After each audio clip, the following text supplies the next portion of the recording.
So, hindi siya pwede 66 years old and up. Hindi siya pwede sa senior or sa, 66 and up. And then, lahat ng private hospital is covered dito.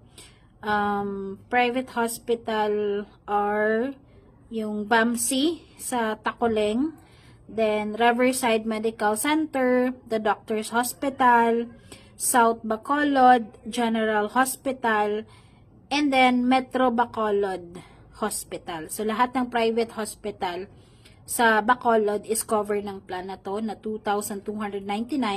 Pero ito is one-time payment. Valid na siya for 1 year.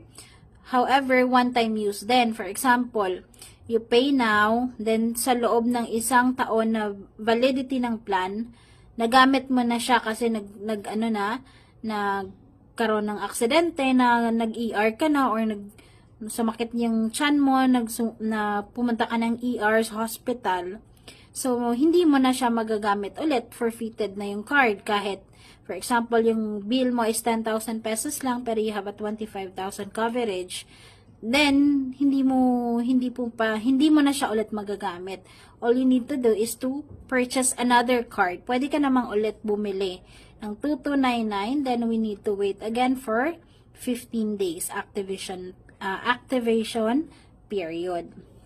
So, so 1 year validity. So, kapag hindi ka nagpa-ER ng 1 year within the validity, wala ka ding makukuhang refund. Mafo-forfeit yung card mo. All you need to do is to buy again. Alright? So, 25,000 one-time payment, meaning to say, isang beses mo lang siya bayaran, pero you have a 1 year validity, or 1 year ka na insured. However, kapag nagamit mo na siya in 1 year, so, hindi na siya magagamit ulit. One-time use lang yung card na to. Okay? So, 2,299 pesos, you have 25,000 of coverage in case na ma-hospital ka or ma-ER ka.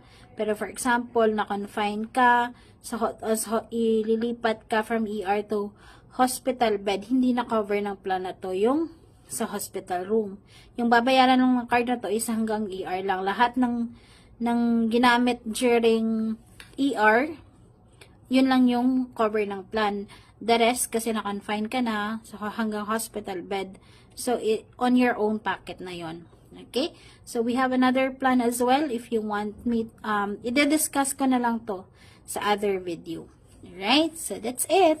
Thank you for watching. Bye!